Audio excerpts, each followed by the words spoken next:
Hi, everybody. Hello. This is Karen. And Chris, and we're Dirty Laundry. With Chris and Karen. Yeah. What do you know?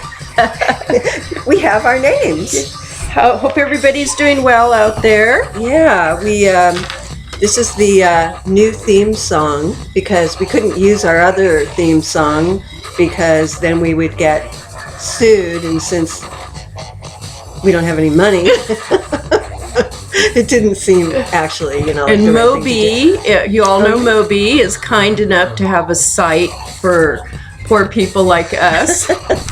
It's the poor people music. Yes, he lets you use his music, and we really, really, really appreciate it. Thank you, Moby. We love you. Yeah. So today's topic is attraction. Yeah, it's actually become a very interesting subject. We posted a question on Facebook, which we'll go over some of that a little later, but it really brought up a lot of thoughts with certain people and ways of looking at attraction.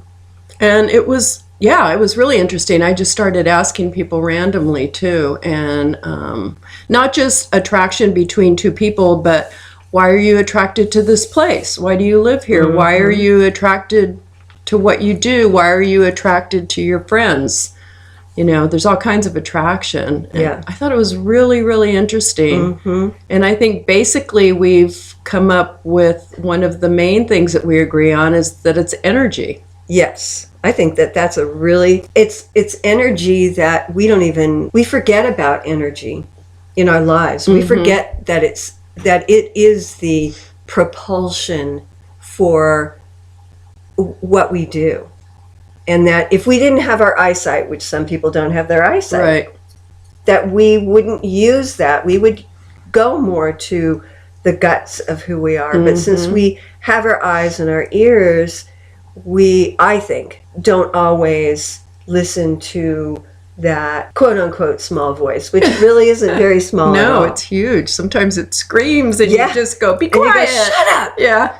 Who asked you anyhow? Well, I think energy in places is a really good example. When you go somewhere and you might be on vacation or looking for a new place to move or whatever, and you go there and the place could be absolutely gorgeous or a really cute town or a beautiful city, and it has everything you're looking for, but it doesn't feel right. You just don't feel it. Mm-hmm. I've experienced that a lot, and I think most people do. Yeah. It's just not right. It's okay to hang here for a while, but this isn't where I want to land. That's like I went looking at a house the other day, and a house totally has energy. It has energy. It has so many other people's energy, and it really has to feel right. Mm-hmm. It has to feel like, can I sleep here?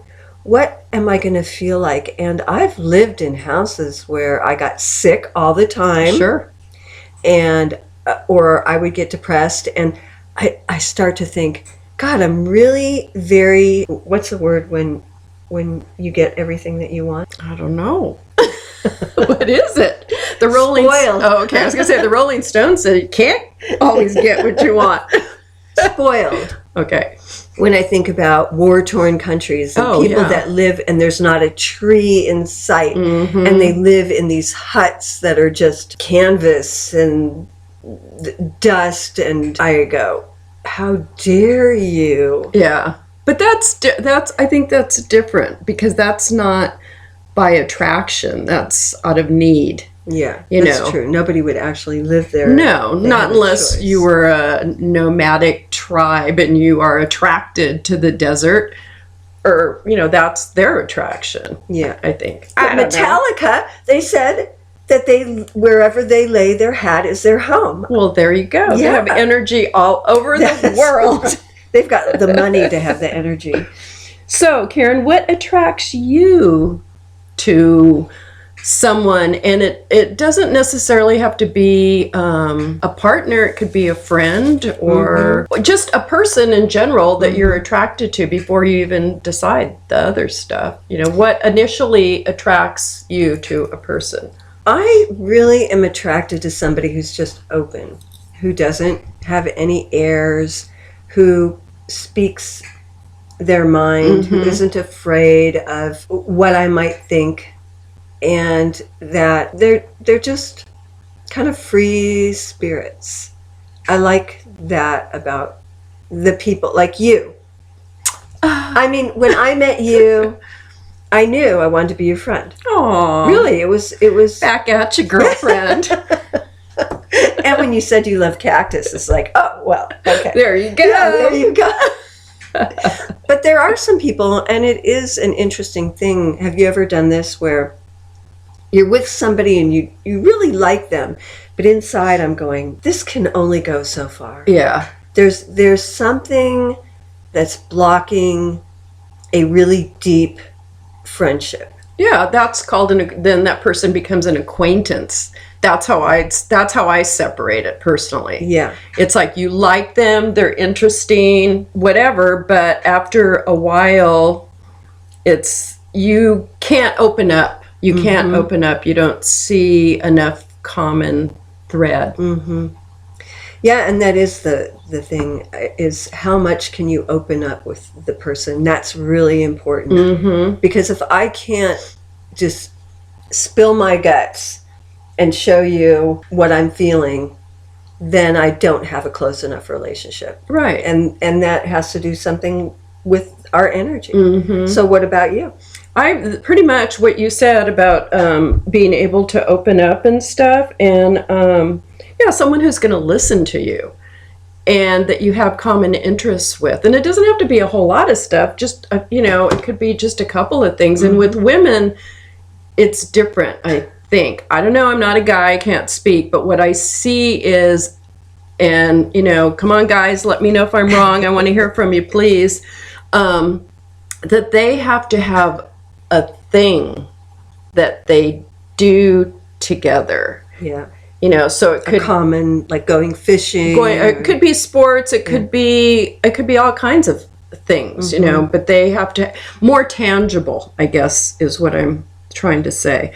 Where a woman, as long as they're listening and they can relate, and I think women are better at that. Sorry, I agree. Then that's what I look for. But the biggest thing in either or, whether it's a friendship or more, is humor. If the person doesn't have a sense of humor, I mean, initially the first thing I'm attracted to in any person is their sense of humor. Yeah. If I meet somebody and they say something funny right away, I'm like, okay, I'm going to sit here and listen now because you have my attention and I'm attracted to you and I want to know what you're going to say now. Yeah. It makes it interesting. You see, there's an interesting aspect of that person. Yeah. And that is very attractive. And I also think if someone's humorous, what also attracts me is I find people that are funny to be more intelligent. Yes. So I'm attracted by that, and then I want to know how they think. And it's just, it's all chemistry. It's all energy. It is. I think. Yeah, absolutely. Humor is at the top of the list, and that goes, we were talking about, for relationships in general. It's like that's up there at the very top. And I love when somebody we'll be talking and they come from out in left field somewhere with something funny. It's like it hits you and you go, oh, that's great. Yeah, I love that too. More. Yeah, and it gives you kind of a window into how they think. And so they're being more open with you, and that's attractive. Yeah. So one thing, as I was researching this that I read, and I'm trying to see where I got this from, and now I can't find it, but one of the things that I thought was strange, they had 4 rules of attraction, and the negative one that I thought was, I don't know, I guess it's true when you're younger, but it says a lot of people are attracted to the unattainable. The unattainable is attracted to them. Someone out of your league will be attracted because they represent an ideal to you, something to strive for. The golden cow. Yeah, and I think personally, I find that unattractive, but I understand it. I understand how someone who maybe is very competitive, about whatever in their life, that's just another form of competition in a way, and that would be attractive to them. Yeah. So Because it's something to aim for. yeah, But to me, that's high school stuff. yeah, exactly. And I'm not interested in anything like that. And as a matter of fact, I was telling you that I was looking, I always go onto Spotify and try and find new music. And Yeah. I found some great music. Not to plug Spotify, but It's a good place to look. it is. So I found this song and I couldn't turn it off fast enough to get to But the words were, I'm in love with your body. I'm in love with the shape of you. Gee, well, then you don't really need my mind or my heart Right. or anything like that. And don't change, don't age, don't gain weight, don't lose weight. yeah, don't have a baby, don't nurse. Just stand there. Yeah. And pretty soon, ashes to ashes, dust to dust. But when people are simply attracted by what they see and want to go after that person for that is a dead end. That's a form of attraction, though, because it's like It is. animal magnetism, Yeah. But then there has to be something more. well, for sure. But a lot of people will stay in a relationship because the sex is good. Yeah. And that is not a good enough reason to be in a relationship. No, it's not. It's not. I mean, I have to say, I don't know if I will ever have what I had before. Yeah. And I don't know if I can teach that new person. Are you teachable? If you're attracted to them enough and there's that chemistry and they're attracted to you enough, I think, because that's all part of it. Chemistry is part of attraction. Do you know what really attracts me? And I ran across it and I thought, oh yeah, I forgot. It's called odor print. That's a psychological term for it. It's the scent of someone. Oh, pheromones. Yeah. Yeah. I mean, that's really, really important. I mean, their natural scent, not with oils or perfume or all of that. It's just we don't even know that we're smelling each other. Yeah. But we are. And I find that really, really, really, I mean, if I don't like how someone smells, or they have no smell at all. Oh. If they have no smell, then that turns me off. Because everybody had, I mean, like think about your kids when they were babies or you, I mean, everybody has this, well, I guess not if I've been with somebody that doesn't have any, but I just think that's really attractive. Yeah. Yeah, it's the pheromone thing. Mm-hmm. Yeah. Been with people that they don't really have a smell, and I'd much rather they don't have a smell than have a smell I don't like. Right. Yeah, it's definitely, it's one of those underlying things that we don't even realize is part of the sexual attraction. Yeah. So one of my friends was actually, she gave me some food for thought. And she was saying that until we learn our lessons, that we'll keep being attracted to the same person. And so, we all have parental issues, childhood wounds, traumas that have to be healed before we can make better choices. But I'm wondering, do they have to be healed in order to be in the next relationship? If we wait for them to be healed, we'll be dead. Yeah, I think maybe learning from them would be a better way of saying it, because some things, like you said, never heal. No, the only thing that we can do when those things come up, it's kind of like meditation. I think that living is about meditation, because in meditation, as far as I've experienced, it's not about, for me, not thinking that I'm just in this place of no thought. But when something comes up, I can look at it without holding on to it and let it go. Okay, Here it is, let it go. Yeah. Here it is, let it go. And in life, in living, when it comes up, don't hold on to it. Mm-hmm. regardless of what it is. That's where we've talked about this many times. We have a choice. Yeah. No, I think that's right. Yeah, you wouldn't be attracted to anybody then, or you. That doesn't even make sense. No. No. But we can't wait for those things to be healed to find the right person. She said that 4 years ago she was attracted to someone who was really controlling. And now she doesn't think she would be attracted to that kind of person anymore. She does want to be the one to be in control, but she doesn't want to have to take care of anybody. She wants to be respected, of course, to have fun. And I thought this was a good one, that she wants to be with somebody who's not afraid of silence. Oh, I love that. Yeah. That's almost huge. Impossible thing. I don't know. Oh, what? To find someone who's not afraid of silence? Yeah, a lot of people like to fill the air all Yeah. the time with things. And I've noticed over the years as I've gotten older, I don't have that much to say. I have more to say during this half hour than yeah. I do like all week. I guess I'm more internal about things. Yeah.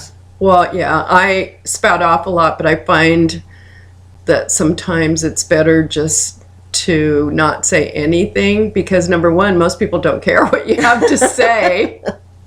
Unless they ask you. Right, and most people aren't listeners. That's true.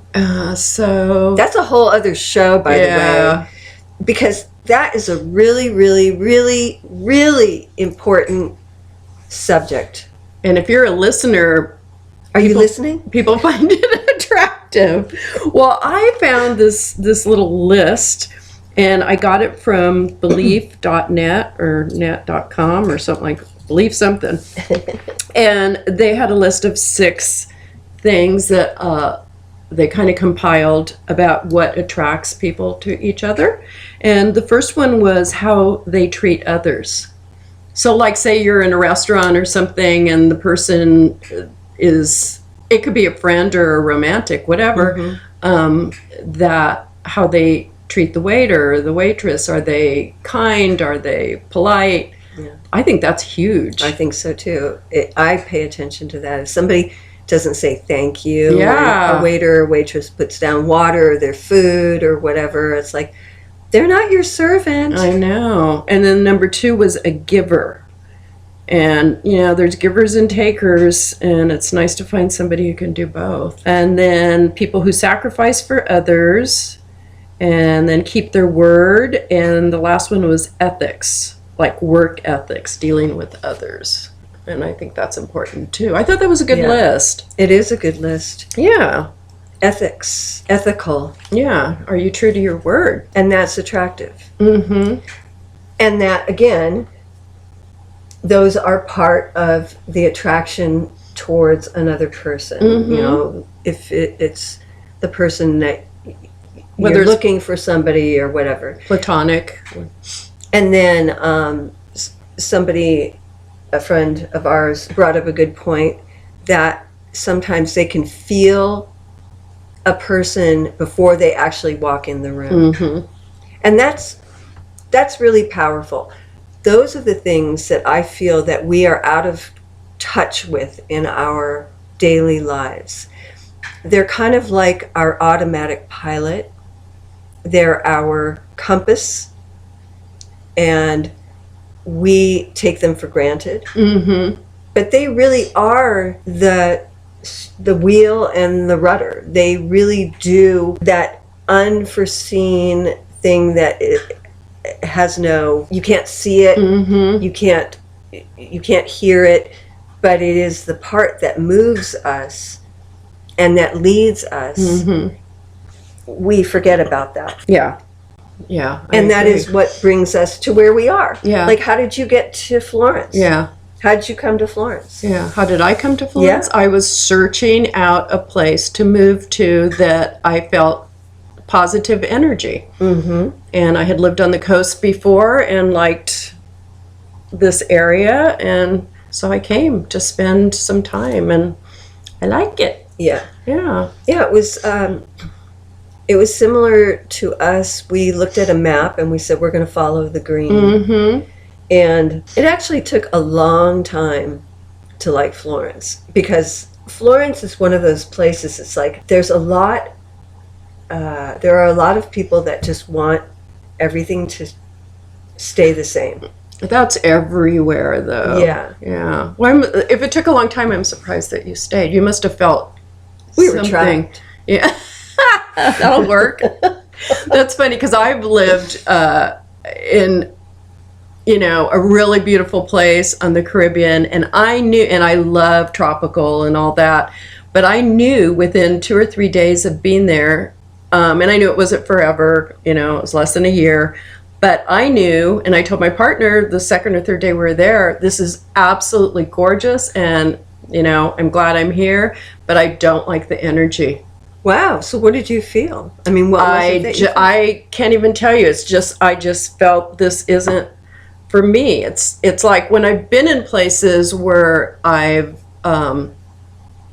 felt really good in other countries that, I've gone to stay. It's almost like I'm getting a giant hug from the ocean and the air and the people. There's an energy about the people. Mm-hmm. And that didn't mean that I met a lot of great people, and the place, like I said, was beautiful, and there's a lot of positive things. It's just, I can't describe it. It's just an energy thing that I feel, and I know it after Not a couple very of long. days. Yeah. There was a couple places here in Oregon when I moved back to Oregon that my partner was thinking about moving to. So I went on my own and spent the weekend, and I went there once or twice, and I just thought, no, this is cute and all that, but I can't be here. Yeah. So I don't know what that is other than energy. I can't. Yeah. I can't say, but I think, like you were talking about feeling someone before they come in the room, and that feeling that we have of knowing. And that goes back to, which we talked about in another show, like trusting your gut. It's instinctual. Yeah. Trust that. The more you trust it, the more you develop it, the stronger it gets, And the more we can listen to it. Yeah. It's like if we can stop the little pitter-patter of talk going on in our brains 24 hours a day, It's difficult. we might actually hear what's true. Mm-hmm. Because what's true is not in our brains. No. And part of that and attraction is, I found that sometimes when you're younger, if you're looking for a romantic attraction is what I'm talking about, you expect that like right away, bam, the guy or the gal comes in and you're like, oh, that person, is beautiful or cool, or you're attracted. But sometimes attraction has to develop. I agree. So, give it a few minutes, give it a few hours, give it a couple of times. A couple of months. Well, I don't know. I couldn't hang in that long. I could not. So I asked a guy friend of mine what he found, what attractive, or what was attraction to him. And I thought it was interesting. He said a sense of vitality. I like that. I like that too. And he said eye attraction. He couldn't stand when he's meeting someone or he's talking to someone and they're like looking all over the room and not looking at him. Mm-hmm. He said when people express unique perspectives on things that you know about, like you're in on it together, like it's a private joke or just something you both feel that. You both feel. And then the last one was someone who puts an effort into how they look, because he feels that carries over and tells you about other aspects of their life. Mm-hmm. Health, diet, other things. That's very good. Yeah, I thought that was really good too. And I like that he talked about the eye contact thing, because that has been one of it made me have a complex all of my life. Especially men. They would never look me in the eye. Were they staring at your boobs? I didn't even have boobs then. Now there would be something to look at, but even then it's like, really, you're just not interested enough in me. Yeah. Or I'll be in the middle of saying something and they'll interrupt and they'll change the subject or call out to somebody else. Now I understand when there's an Spontaneity. interruption, but then you come back and you say, "I'm really sorry. I'm really interested in what you have to say." No, they don't do that. Mm-hmm. And I can't even remember who these people were. It has been a running thing in my life. Or I'll be walking down the street. This happened one time, I swear. I'm walking down the street. I'm on the sidewalk talking to a friend, and somebody walks right into me and just walks past me. And I turned around. I said, "Excuse me." And it was a woman. She goes, "Oh, I'm sorry. You were invisible. I must be. That's the only thing I can figure. I'm not that little." This has nothing to do with attraction. As you know, we go off topic, but you reminded me of something, because for a while, I used to go, "Oh, I must be having an invisible day." And my girlfriend would always laugh, because you know how you meet people, like you've been introduced to them, you've met them, and then sometimes you'll see them. And it's not about being in a small town, because basically a big city is just a bunch of small towns Exactly. put together. But they then don't see you. And, you go, "Hi," and they just walk right past you. And you go, okay, well, maybe they have a lot on their mind, or something happens or has happened to them. So you kind of let that go by. And then the next time you see them, they'll say hi. And if it's a social situation, and then you'll see them a couple of other times and they don't say anything, they don't acknowledge you, they're looking right at you like you're invisible. Yeah. And I'd always say, "I'm having an invisible day." Yeah. I think that's so rude. It is rude, and I have to say that happened to me when I was working at a specific place, and a woman apparently came up to me and she was talking to me, and she was very offended because I didn't even respond. And I heard this through another friend, and so I went back up to her and I said, "I am so sorry. I had no idea you were talking to me. The only thing I can think is that I was in the middle of talking to somebody else, or I was concentrating on something else, because I just don't do that." Yeah. So I do like to Give someone the somebody the benefit of the Yes. doubt that they just didn't see you. They might have been looking at you, but they're looking right through you because they're thinking of... Right. And I try to do that, because I have times, people go, "I waved at you and you didn't see me." And I go, "Oh, I was, had my head up my butt." I didn't see your butt there. So you try and give them the benefit. But then I've noticed with some people in a social situation, if you're around a bunch of people that you both know, then "Hey, how's it going? You're worthy." Yes. Do you know what I'm talking about? Yes. And then if you're not, if it's just a one-to-one and they're passing, then they're not. There was this, when I was working retail in Seattle, there was this woman that used to come in, and she would have the head thingies on, or so she was talking on her phone, and I couldn't tell. So I'd be behind a counter doing something, and she would be talking, and I'd go, "Oh, excuse me, can I help you?" And she'd get all uptight. And it's like, "I'm not talking to you." What? Well, she was like a regular customer. So finally, after 2 or 3 times of her doing that and being really rude to me, when she'd come in and I'd hear her talking, Yeah. I didn't respond. I would just keep doing what I was doing. And one time she was talking to me and she got really upset. "Well, I can't believe you're ignoring me." And I told her very nicely, I said, "You've been coming in for like 6 months off and on, and every other time I tried to engage with you, you were on the phone and you rudely told me you weren't speaking to me." So it was There kind you of have funny. We kind of both laughed. And after that, when she'd come in, she was nicer Oh, that's good. in her way. Yeah. But that You just got to say it out happens. loud. And I wasn't And not attracted to her at all. Oh yeah, I'm sure you weren't. I wouldn't be attracted to that either. Well, there's so many kinds of attraction, Yes. and we are getting close to the end of our show. We're trying to keep it at 30 minutes, Yeah. but one friend said you can be attracted to flowers, you can be attracted to scent, you can be attracted to music, Certain kinds of art, I find. Yeah. There's certain kinds of art that I just am so attracted Yeah. to. It's like a magnet. Yes. Yeah. And it takes you to another place. Oh, for sure. So attraction is a very interesting subject that we just kind of touched the very edges of. Yeah. But we thank you to those who were willing to give us their thoughts on it. I think from now on that would be a really good. I love that you did that.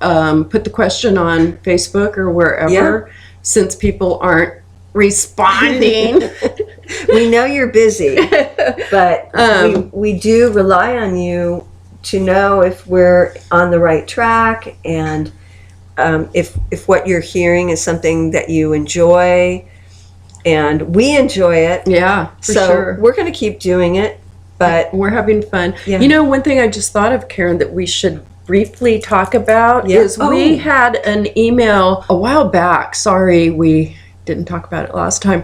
From a young man who is having, I don't know what to call it, if it's a relationship or what, with two women that he met online and shared it with us. And I just have to say that to people out there, I'm totally into online dating. I know so many success stories. I think it's a wonderful way to meet people. Oh, excuse me, I didn't mean to spit on you. I think it's a wonderful way to meet people, but you have to be diligent and aware. And when people start discussing money with you, I have millions of dollars. Yeah, and start getting too personal and you haven't even met them face to face, I would be, I don't know, that's just weird. Leery? Leery is a good word. Very, very leery, and be really, really careful, and just assume that everybody you meet is lying until you meet them in person and learn otherwise. And I know that's horrible to say, but that's the world and that's reality. You have to be very careful. That's how it is. So yeah, if somebody starts discussing their money with you, how many millions of dollars they have, or asking about yours, run. That's what I have to say on that. I agree. And one other quick thing is this coming, next week, on Thursday, January 26th, there will be 2 showings of the C Word movie. It's a documentary, and it's all about how just by eating whole foods, whole unprocessed foods, organic, just by the way that you thinking positively, by exercising, moving, you can lower your chances of getting cancer by like 40%. And if you don't live close to us, you could probably find the movie online, I'm guessing, or the website, and maybe ask your theater to play it, or it might already be available. It might be, but it is a documentary. It's called The C So Word. Either come and see it or look for it, please. Yeah. It's showing at noon and 6. And at 6 o'clock, we're going to have food, we're going to have discussion, and we're going to do a giveaway of a couple of cookbooks. Oh, great. That's great. So look for it or show up, either one. Yeah. Be there or be square. That's right. Or triangle, whatever. I'm kind of round myself. So thank you for listening, and please comment or send us an email. Obviously you didn't hear our show about feeling guilty. Yeah, apparently you don't feel guilty. But thank you for hearing us. And any comments, please do leave them. That's it. Hasta la vista. Take care. Bye. Bye.